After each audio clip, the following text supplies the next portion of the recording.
right. එක ද්‍රාවණය අපැහැදිලි, දෙක ද්‍රාවණය පැහැදිලි. අවර්ණයි. පාරදෘශ්‍යයි. ඒ වුණ එක ලියන්න.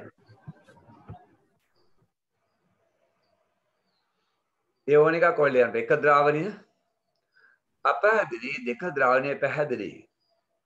පාරදෘශ්‍යයි ලියන්න පුළුවන්. දෙක. තමන්ක මේ අවුරුද්දේ කොරෝනා හැදුලත් මීට සමාන ප්‍රශ්න අතරයි තියෙන්නේ. එහෙම ලේසි අමුතෙන් ලේසියම නෑ. ළමයි කියනවනේ කරුරේ අපහසුයි ටිකක් අමාරු නා කියලා ඒ ළමයි පාඩම් කරන්නේ නැතිනම් බොරු කරන්නේ. එක එක ළමයි දැන් මේකට රිංගල එක එක කරන්නේ ඔය ආයිසම අයනේ. එකෙන් රිංගල කරන්නේ ඉතින් උන් හිතන ලොකු තෘප්තියක් ලැබුවා කියලා හිතනවා නේද? තමන් යන්නේ කොයි පාරේද? කොහාටද යන්නේ මොනවද වෙන්නේ කියලා තේරමයි දන්නේ. පව් ඉතින්. රයිට්. ත්‍රිගුපිටක 20 ඒ B ස්ථාන දෙකේ සංයුති පිළිබඳව ඔබට කුමක් කිව හැකිද දැක්කද?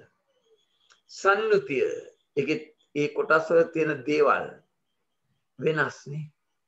ඒ වලට වඩා B වල සංයුති වැඩි. පිටි දිය වෙන්න උතෝ යටට යනවා. සංයුතිය වෙනස්. ඒ වලට වඩා B වල සංයුතිය වැඩි. වෙනස් ලියන්න. සංයුති වෙනස්ය. ඒ වලට වඩා B වල වැඩිය කියලා ලියන්න. right. 3 සීනි හා ජලයේ මිශ්‍රණයේ CRD ස්ථාන දෙකේ සංයුතිය කෙබඳු විය හැකිද? සමානයි. සමානයි. සමානයි සංයුතිය. right. පේනවද ආන ප්‍රශ්න නේද? ඊට මිශ්‍රණ දෙකේ සමජාතිය විෂම ජාතිය ලෙස වර කරන්න. මොකද කියන්නේ? සමජාතිය එකද දෙකද? පළවෙනි එක විෂම ජාතියයි දෙවෙනි එක සමජාතියයි. විෂම ජාතිය දෙක සමජාතිය ලියන්න.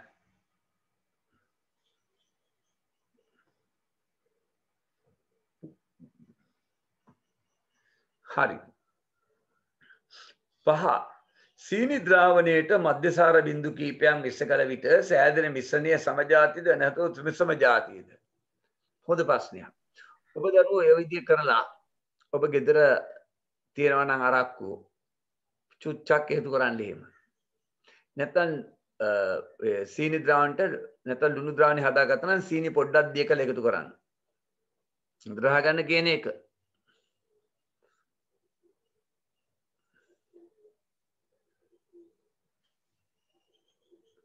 සසින්දි රයිට් එකතු කරන්න. ඊට පස්සේ දෙහි ටිකක් දිය කරලා චුට්ටක් එකටම එකතු කරන්න. ඔබ දකින්නවා ඒ වගේ විනාගිරි ටික එකතු කරන්න ඔය ලුණු දිය කරපු එකේම සීනි දිය කරපුම ඔක්කොම සමජාතියයි. උදේ හැම එකම හොඳට ජලයේ දිනනවා නම් ජලයේ දිනේ ඔක්කොම සමජාතියයි. එහෙනම් ඔබට එක දහන ප්‍රශ්න සමජාතියයි. සමජාතියයි. හරි. ඔබගේ පිළිතුරට හේතු දක්වන්න. මොකද හේතුව? ඒ කියන්නේ ඕනෑම කුඩා කොටසක සංයුතිය පැහැය ස්වභාවය සමානයි. ඒකයි සමජාතිය වෙන්නේ. කියන්නේ එහි ඕනෑම කුඩා කොටසක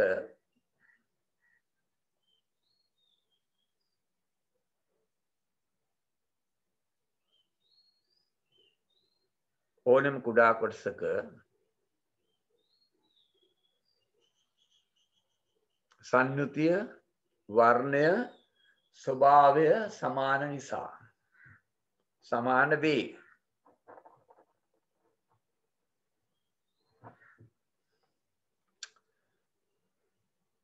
right. වාතය කියන්නේ සමජාතිය මිශ්‍රණයක්. එතකොට කියනවා එය අධික පීඩනයට ලක් කර සිසිල් කිරීමෙන් ද්‍රව බවට පත් කරයි. ද්‍රවීකරණය කළ වාතය කුමන වර්ගයේ මිශ්‍රණයක්ද? ඉතින් වාතයේ සමජාතිය නම් ද්‍රව කරාට පස්සෙත් ලැබෙන්නේ සමජාතියම එකක් තමයි. මොකද වාතයේ තියෙනවා CO2, නයිට්‍රජන්, ඔක්සිජන්, අර හීලියම් වගේ එකක් ටිකක් තියෙනවා. ඒක ඔක්කොම සමජාතියයි. හරි. ද්‍රවීකරණ කළ වාතයේ කුමන වර්ග මිශ්‍රයද? සමජාතියයි. ද්‍රවීකරණ කළ වාතයේ නයිට්‍රජන් වෙන් කිරීමේ ක්‍රියාවලිය කුමක්ද? ඔබට ඉගෙනනවා පුළුවන් නම් කියන්න මේ ටියුට් එකේම තියෙනවා. සකලේ පාස් පේපර්ස්. ඔබට ගිය උද්‍යාවේ ප්‍රශ්න පත්‍රය යටම තියෙනවා.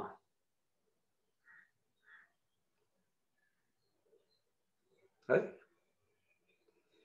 29 පිටුවේ යටම තියෙන බලන්න වායුගොළු වාතයේ සංඝටක වෙන් කිරීමටද මේ ක්‍රමය පාවිච්චි කරනවා කියලා තියෙනවා. කොහොමද? අස්සක මුල්ලක තියෙන චූටි දේ හැවි හැටි දැක්කද? එනිසා ඒව නොසලකා හරින්න එපා. අස්සක තියෙන්නේ මුල්ලක තියෙන්නේ චුච්චයි තියෙන්නේ කියලා නොසලකා හරින්න එපා. ලකුණු වෙවෙන් තියෙන්නේ. ලකුණු 74ක් දකුණු 75ක් දකුණු 73ක් දකුණු 73 ගත්තේ කාට බොහෝ විට ඒ දෙන්නේ නැහැ. 75 ගත්තේ කාට ඒ දෙනවා. ඒ ගුරුරයාට ඒක තියෙනවා. 74 ගත්තේ කාත් දෙපැත්ත මොකද B වලට වැටෙනවනේ 65 74ත් අතර දෙක. 65ත් 74ත් අතර ඒ ලකුණු 10 B වලට තියෙන්නේ. ඉස්සර නම් 73ාම ලකුණු දෙන්නේ නැහැ. ලකුණු දෙකක් දීලා මොනවත් මතකෙන් දෙනවා. ලකුණක් දෙන්නේ නැහැ නිකන්. right එනම් ද්‍රවීකරණ කාලේ ඔය වාතයේ නාඩ්‍ය වෙන් කිරීමේ ක්‍රියාවලිය මොකද්ද නම? දැන් ඔබට කිව්වා පෙරලා බලන්න කියලා. නැත්නම් අමතකයි මේ ආයෙත්. මොකද උත්තරේ? මොකද්ද උත්තරය?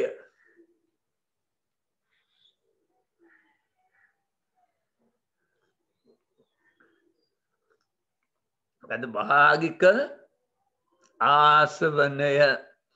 හරි. ඔය ගියවද්දාපු එක ඔබට දුන්නා. ඔය රූපම දාලා ඔබෙන් අහයි භාගික ආසමනය කියන්නේ මොකද්ද කියලා එක. ඒක හොඳම උදාහරණ තමයි අර 9 වෙනි ප්‍රශ්නේ.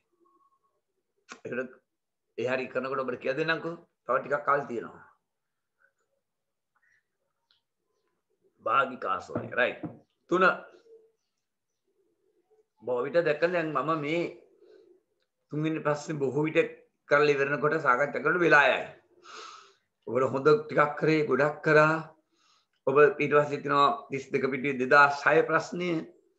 ඔබ මට ආද කරන වෙලාව ඔබ කරන්න. ඊට පස්සේ ඔබට ආයි 34 පිටු පෙරලන 2007 ප්‍රශ්නයක් තියෙනවා. හරි? ඔබ කරන්න තනියෙන්. ආයි 35 පිටු බලන 2010 ප්‍රශ්නයක් තියෙනවා. එනිසා ඔබට මම කියන්නේ පුළුවන් තරම් ගැටලු කරන්න. බොරු කරන්න එපා. බොරු කරොත් ඔබට විභාගය අත් දිග ඇරලා ලියන්න බෑ. හොඳයි. ඊළඟ ද්‍රව්‍ය කීපයක් ජලයේ හා හෙක්සේන් වල දිය කිරීමේදී ලැබුණු නිරීක්ෂණ පහත වගේ දැක්වේ. උතර කියවන්න ඉතින්. මම කියවන්න ඕනේ ඔබට තියෙනවනේ ටියුට් එක. සාමාන්‍ය ලුණු ජලයේ දිය වේ හෙක්සේන් වල දිය වෙන්නේ නැහැ. ඉටි ජලයේ දිය වෙන්නේ හෙක්සේන් වල දියනවා. X කියන එක ජලයේ දිය වෙනවා. හෙක්සේන් වල දිය වෙන්නේ නැහැ. Y දිය නොවේ ජලයේ එක්සෙන් වල දිනනවා. දැක්කද? ඔබට පේනවා. ඔබ දන්නවා ජලය කියන්නේ ද්‍රවීය ද්‍රාවකයක්. මම මතක් කරනවා. ද්‍රවීය ද්‍රාවකයක් ජලය කියන්නේ. ඒ කියන්නේ ද්‍රවීය ද්‍රාවක වල විශේෂ ලක්ෂණයක් තමයි ඒවැ තියෙනවා. මෙන්න මේ වලින් ජලය අණුවක් අතොත් මේ ඔක්සිජන්, ක්ලෝරින්, නයිට්‍රජන් තියෙන ඒවා තමන් එක්ක සහබන්ධුල්ලින් බැඳලා තියෙන අනිත් පරමාණුවේ ඉලෙක්ට්‍රෝන තමන් වෙත ඇද ගැනීම නිසා කුඩා ඍණ සහ කුඩා ධන ඇති වෙනවා. අන්න ද්‍රවීය ද්‍රාවක.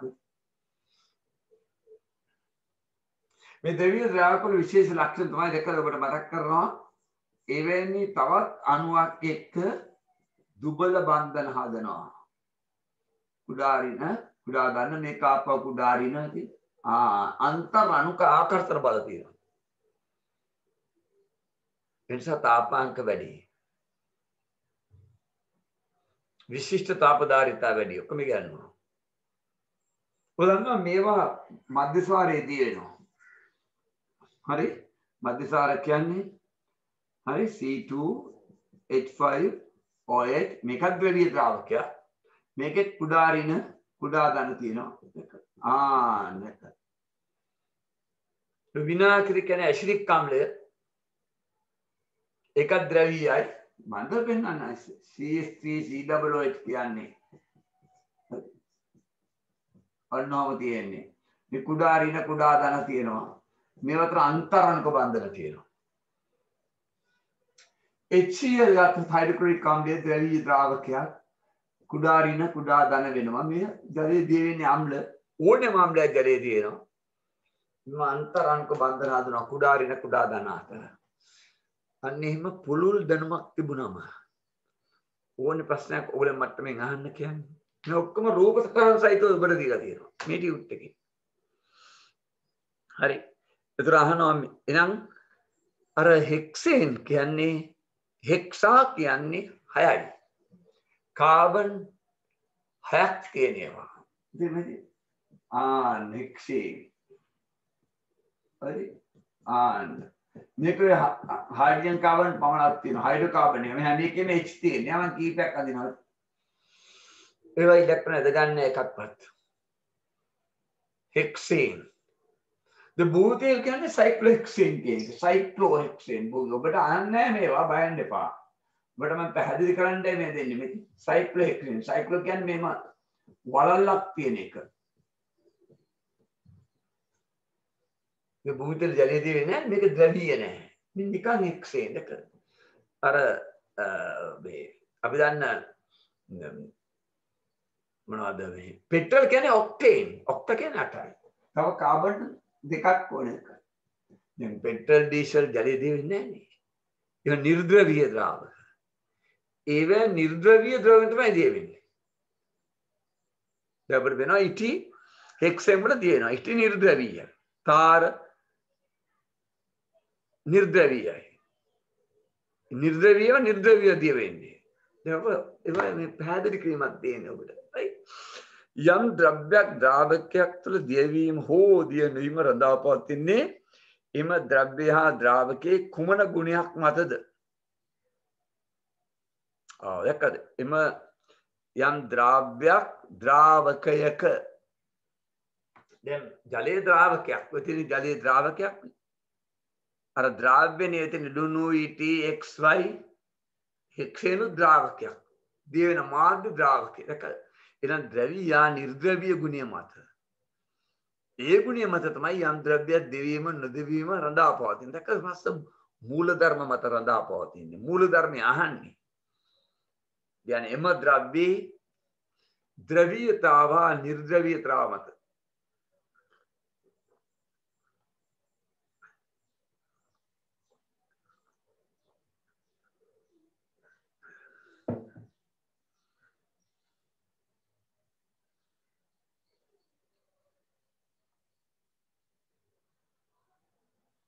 right.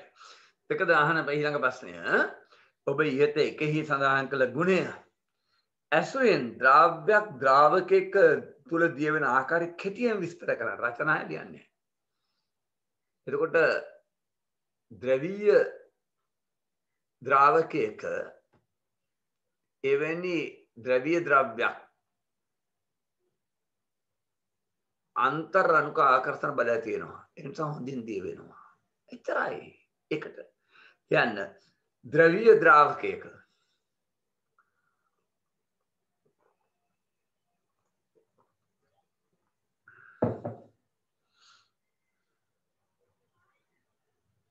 එම ද්‍රවීය අණුසහිත ද්‍රව්‍යයක්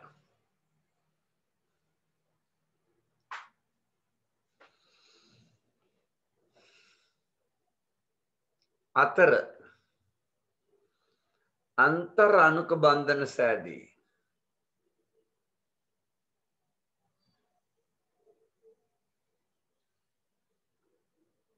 අන්තර් අණුක බන්ධන සෑදී එන්ස හොඳින් දියවි.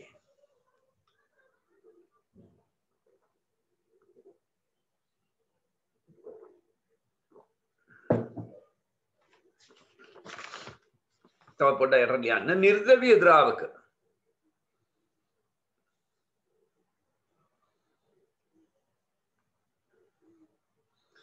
නිර්ද්‍රවීය ද්‍රාවක වල එවැනි නිර්ද්‍රවීය අණු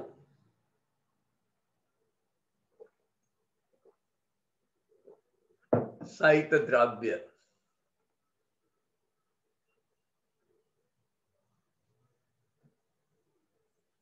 හොඳින් මිශ්‍ර වේ.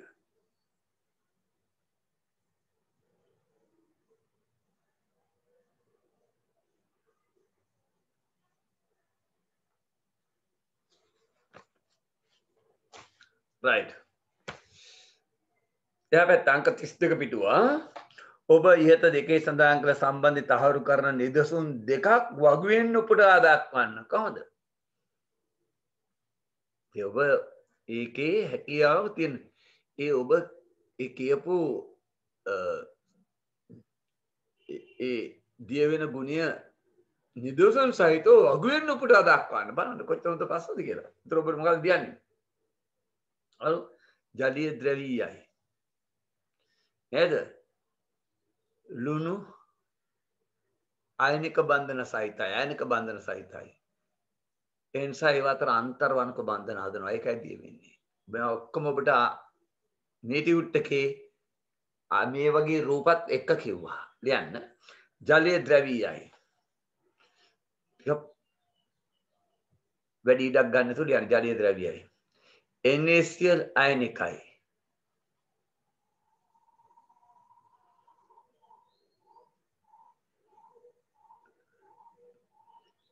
එනිසා එම අණු අතර අන්තරාණුක බන්ධන සෑදී.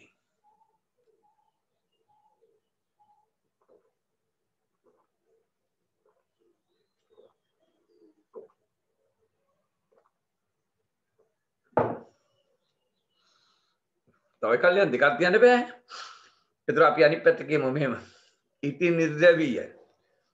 හෙක්සේන් නිර්ද්‍රවීයයි. එනිසා ඒව අතර මිශ්‍ර වීමක් සිදු වෙනවා. ලියන්න. ඉති නිර්ද්‍රවීයයි. හෙක්සේන් නිර්ද්‍රවීයයි.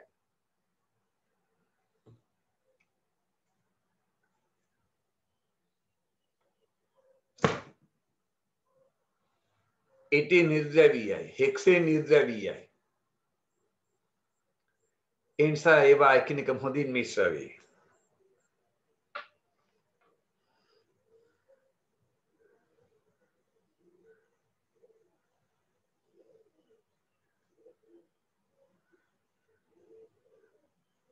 right.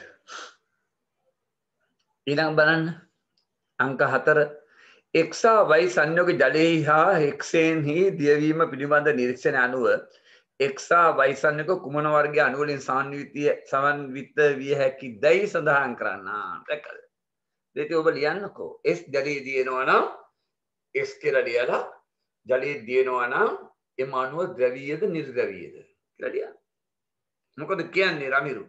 x ගැන ජලයේ දිනවලු ද්‍රවීයයි. ද්‍රවීයයි. එන x ද්‍රවීයයි. y සියහත් මොකද කියන්නේ? රමිරු කියන්න එපා. මදුසික ද්‍රවීයයි. ඔව් නිර්ද්‍රවීයයි. right. පේනවා නේද? ඇති දෙයක් නෑ නේ. මහා සූඩි ප්‍රශ්න මේවා අපේ කාලේ නෑ. හොඳයි. කාබනික ද්‍රාවක දෙකක් සඳහා නිදසුන් දෙන්න. දැක්කද B කොටස? කාබනික ද්‍රාවක දෙකක්. ඔබ කියනවා කාබන් පමණක් අඩංගු. කාබන් සහ හයිඩ්‍රජන් පමණක් තියෙනවා කාබනික ද්‍රාවණ. හරි? ඔව් කාබනික ද්‍රාවණ දෙකක් සඳහා නිදසුන් දෙන්න. කාබන් සහ හයිඩ්‍රජන් පමණක් ද්‍රාවක දෙකක්. ඔබට ලියන්න පුළුවන් නේද කාබනික ද්‍රාවකද? ඔබට ඉගෙනනවා කාබනික ද්‍රාවණ ගොඩක්. ඔබට භූමිත බෙන්සීන් මද්දසාර ෆෝමලින් ඇසිටෝන් ඇසිටෝන් ෆෝමලින් ඔව් ඒවා කියන්න. ඇසිටෝන් ෆෝමලින් මද්දසාරය ලියන්න පුළුවන්.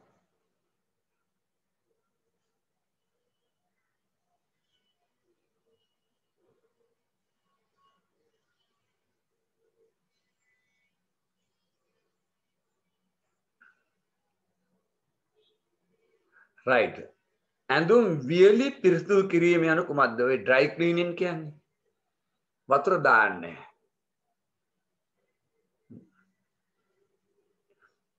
ඒවට පාවිච්චි කරන ඔය කාබනික ද්‍රවණ ටෙට්‍රාක්ලෝරෝ එතීන් වගේ එකක් පාවිච්චි කරන්නේ. ටෙට්‍රාක්ලෝරෝ එතීන් වගේ එකක් පාවිච්චි කරන්නේ. ඇඳුම් වියලි පිරිසිදු කිරීම කියන්නේ මොකද්ද? ජලය දාන්නේ නැතුව කාබනික ද්‍රාවක පාවිච්චි කරලා කුණිවත් කරනවා. ලියන්න. ජලය නදා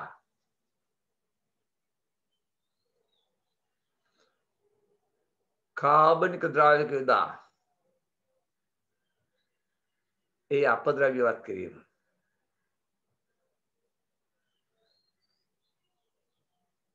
right එකයි ඒකේ තේරුම. ඇතම් ප්‍රතිසඳහා ජලය පාවිච්චි කරන්න එපයි කියනවා. පමණක් කළ වියලි පිරිසිදු කිරීම පමණක් යෙදිය යුතුය. පිටරටවල හරියට තියෙනවා. මොකද රස්නේ නැහැ. ඒ ඩ්‍රයි ක්ලීනින් කරන්නේ. සූර්ය තාපයෙන් බේර ගන්න බෑ. කරන්ට් එකේ බේරන්නේ ගොඩක් වියලන් යනවා. ඒතර එතන වෙන්නේ මොකද්ද? ඇතම් ප්‍රතිසඳහා වියලි පිරිසිදු කිරීම පමණක් කළ යුතුය. ජලය පාවිච්චි කරන්නේ නැතුව අර කාබනික ද්‍රාවක යොදලා ඒවැ අර අපද්‍රව්‍ය දිය කරගෙන ඇඳුමින් කුණිවත් කරනවා. යන්න මේදී ජලය නොයදා කාබනික ද්‍රාවක යොදා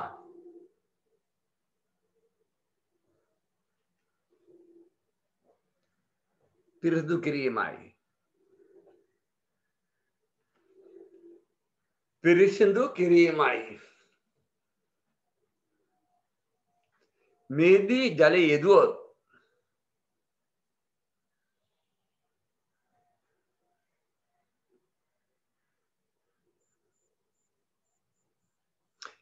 එම ඇඳුම් වල ගුණ වෙනස් වෙනවා. ඇකිලෙන්න පුළුවන්, පොඩි වෙන්න පුළුවන්.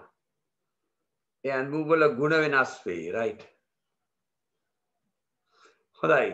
වියලි පිරිසිදු කිරීම සඳහා යොදා ගන්න ද්‍රාවක භාවිතයේදී සැලකිලිමත් යුතු කරුණු දෙකක්. ආග්‍රාණයට ගන්න එපා. ස්පර්ශ කරන්න එපා. ගින්දර ගාව තියන්න එපා. ගිනි ගන්නවා. යන ආග්‍රාණයට නොගැනීම. ස්පර්ශින් බැලකීම.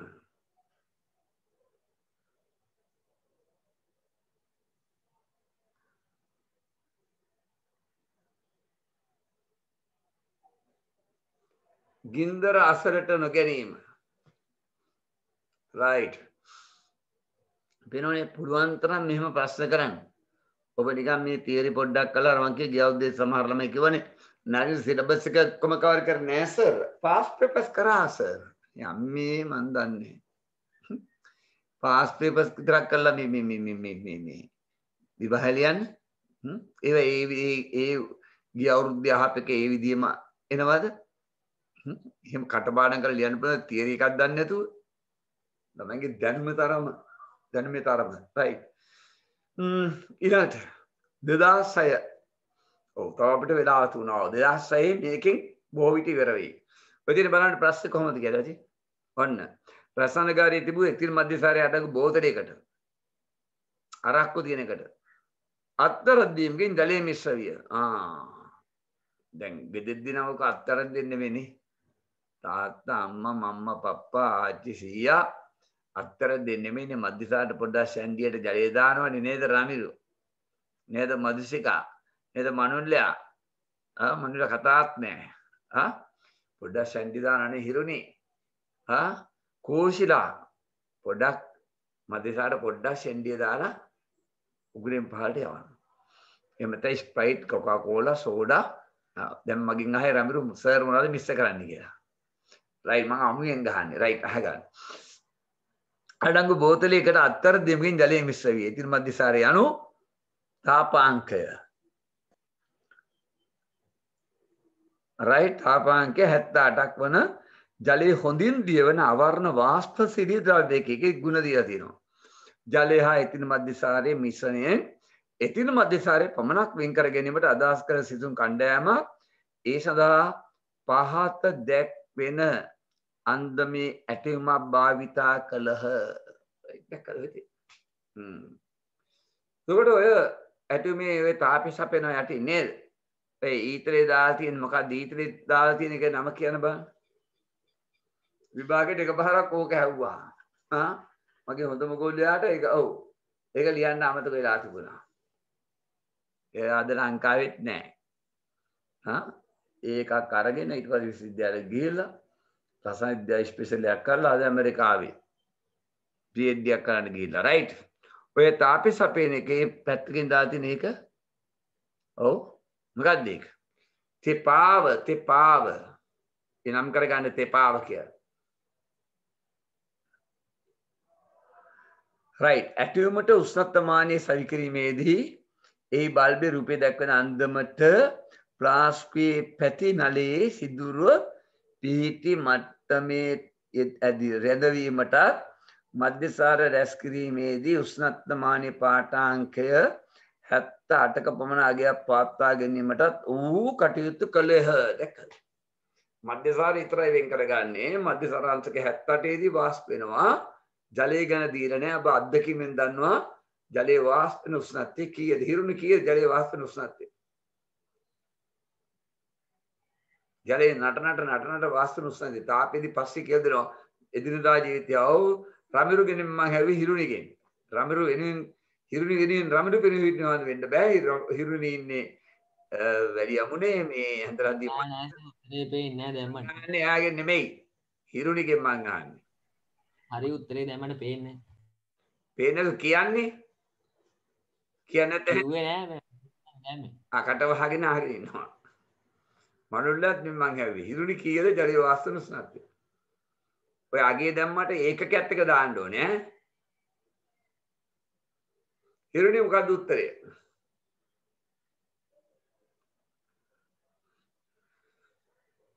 හිරුණි දාන්නේ උත්තරය.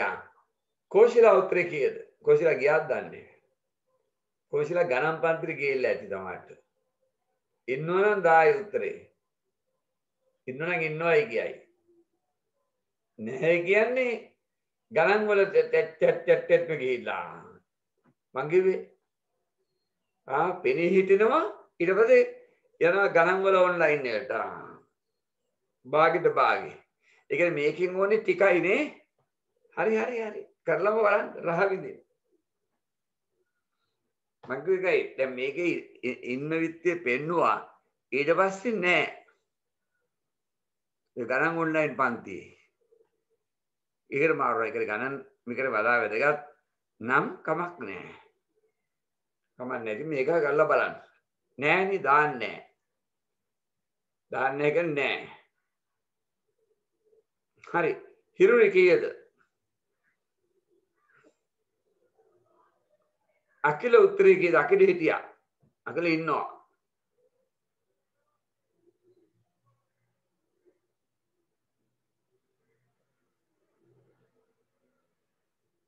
කී උත්තරේ? සියයක් කීයද ජලීය වාෂ්පයේ උෂ්ණත්වය? සෙල්සියස් අංශක 100යි. සෙල්සියස් අංශක 100යි. අනේ අම්මබරේ ඉරුණි. 100යි. එතකොට 78 අඩු උෂ්ණත්වය. 78 අඩු උෂ්ණත්වය. එතකොට 78 අඩු උෂ්ණත්වය සෙල්සියස් අංශක. 100 වැඩි උෂ්ණත්වය. ඒ නිසා රත් කරනකොට මුලින්ම 78ට ඇවිල්ලා 100ට එන්නේ. එහෙනම් 78 දී මධ්‍යසාර වාෂ්ප වෙලා යනවා.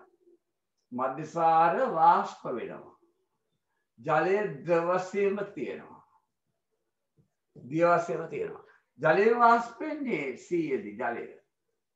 දැක්කද? ජලයේ වාෂ්ප වෙන්නේ 100 දී. ඔබට තේරෙනවා එනවා. දැක්කද? මිශ්‍රණයක සංඝටක වෙන් කිරීමට භාවිත වන රූපයේ දක්වා ඇති ක්‍රම හඳුන් නාම සඳහන් කරන්න. සරල ආසවනය. මොකද? සරල ආසවනය. සරල ආසවනය. ඔව්. සරල ආසවනය. ලියන්න.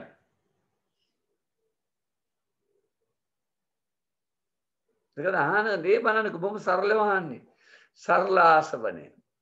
මෙම ඇටයුමට යොදාගෙන තිබෙන කන්ඩෙන්සරය මගින් ඉටුකන කෘත්‍ය සඳහන් කරන්න. දැක්කද කන්ඩෙන්සරය? ලැබෙන වාෂ්ප ඝනීභවය කිරීම. මොන වාෂ්පද? මධ්‍යසාර. මධ්‍යසාර වාෂ්ප ඝනීභවනය කිරීම. හරි? මධ්‍යසාර ඝනීභවනය කිරීම. ඔන්න මම උගන්වපු ටික වෙනවා දැක්කද? මං කිව්වේ ආයන් කන්ඩෙන්සරේට ජලය ඇතුල් කළ යුත්තේ X බටයෙන්ද නැත්නම් Y බටයෙන්ද?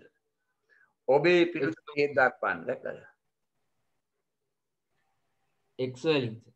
X වලින් X වලින්. හේතුව රයිට්. ඔබ දන්නවා X වලින් ඇතුල් කරපුවම කන්ඩෙන්සරේ තුල ජලයේ පිරීලා Y වලින් ඉවත් වෙන්නේ. ඒ විතරක් නෙමෙයි හැම විටම සිසිල් ජලය කන්ඩෙන්සර් තුල තියෙනවා. මොකද උණුසුම් මේවට මෙහෙන් ජලයේ එන්න Y වලින් පිට වෙලා යනවා. එයන්ද කන්ඩෙන්සරේ X වලින් කියලා ලියලා ඉරක් ගහලා ලියන්න. කන්ඩෙන්සරේ තුල හැම විටම ජලයේ පිරී තිබීම.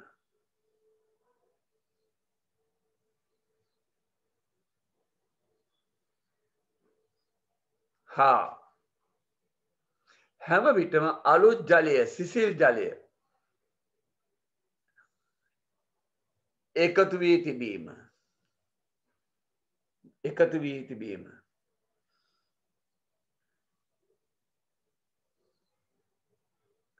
පොඩි ඉරක් ගහලා යන්න Y වලින් එක් කල විට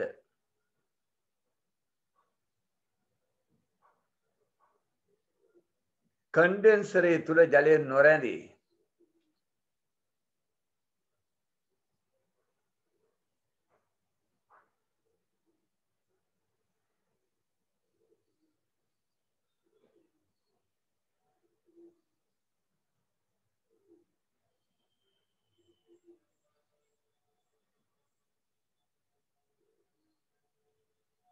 right ඊළඟට උෂ්ණත්වමානී පාඨාංකය අංශක 78ක පමණ අගයක පවත්වාගෙන සදා ඇටෝමීය උපකරණ හැසිරිය යුතු අන්දමන නෑ sorry තුනි අයන්න මධ්‍යසාරී රැස් කිරීමේදී උෂ්ණත්වමානී පාඨාංකය 78ක පමණ අගයක පවත්වා ගැනීමට සිසු ක්‍රියා කළ ඊට හේතුව කුමක්ද මධ්‍යසාරා ජලයේ තාපාංක ඇසුරින් පැහැදිලි කරන්නේ ඉන්නේ 78 වැඩියෙන් දෙන්නේ නැහැ.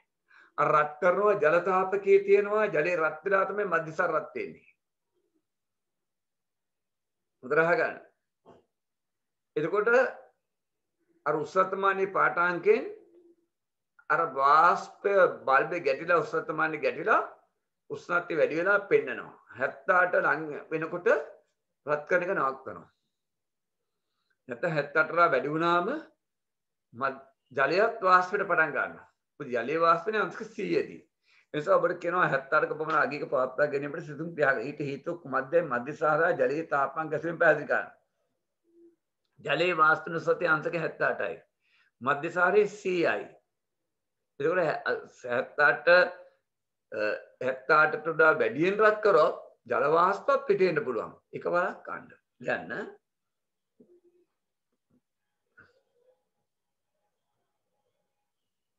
right ජලයේ තාපාංකය සෙල්සියස් 100 වේ.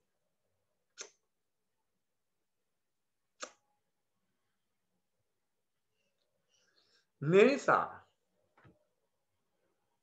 සෙල්සියස් 78 දී මධ්‍යසාර පමණක් වාෂ්ප වේ.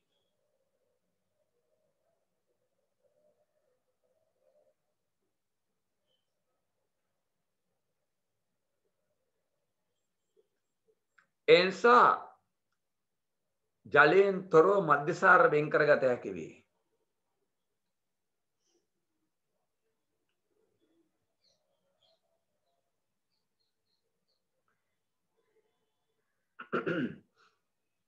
හරි. ආයන්න.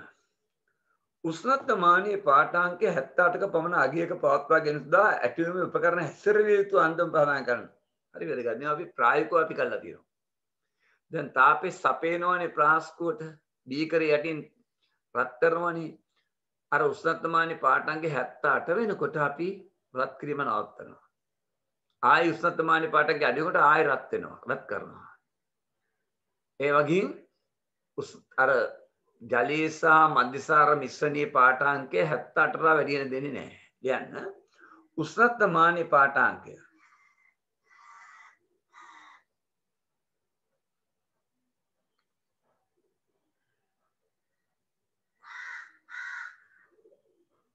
අට වන විට සෙල්සියස් 78 වන විට රත් කිරීම නවත්වනු ලැබේ.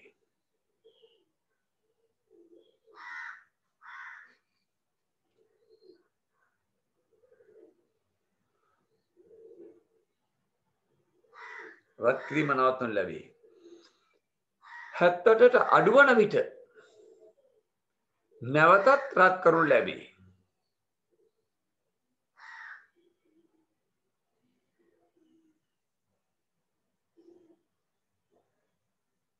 right. යන්න උෂ්ණත්වමානයේ බල්බය ප්ලාස්ටිකයේ පැතිනලේ සිදුර පිහිටි මට්ටමේ රැඳවීමට හේතුව පැහැදිලි කරන්න දැක්කද? පැතිනලේ සිදුර පිහිටි මට්ටමේ රඳවන්න හේතුව ඇයි? ඒ පැතිනලයෙන් පිටවන වාෂ්ප වල උෂ්ණත්වය සටහන් කරගන්න. ඒතර නිවැරදිව දැනගන්න පුළුවන් උෂ්ණත්වය කීයද කියලා. නැත්නම් උෂ්ණත්වය දැනගන්නේ කොහොමද? ලියන්න. පැතිනලයේ ආසන්නයට එන වාෂ්පේ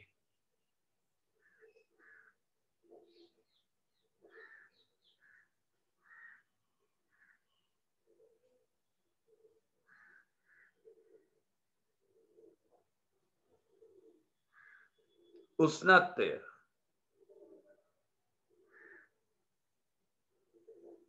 නිවැරදිව දැන ගැනීම සඳහා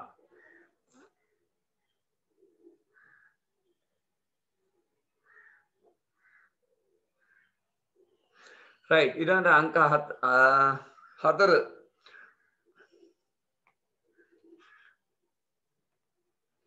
අංක 5 මං හිතන ඉවරයි. ඔව් 6ක් තියෙනවා. අපි අංක 5න් නවත්තනවා. අංක 4න් නවත්තනවා. right. මධ්‍යසාරයේ සහිත ප්ලාස්ටිකුව ජල තාපකයේ ගිල්වා රත් කිරීමට හේතු උදාහරණ කරන්න right. ඒ මුළු ද්‍රාවණයටම ඒකාකාරව තාපය ලබා දෙන්න. ඒ වගේම අර මධ්‍යසාර වල ගිනි ගන්න එක වළක්වන්න. ලියන්න මුළු ද්‍රාවණයටම මුළු මිශ්‍රණයටම ඒකාකාරව තාපය ලබා දීමට.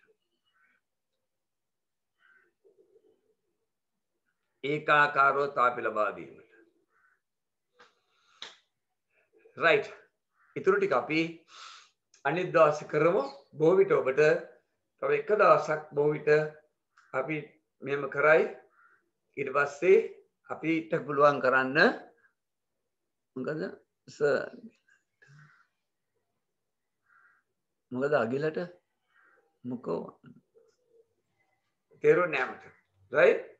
අපි අනිත් දවසේ කරමු. පන්ති වලට ගිහිල්ලා එක දවස්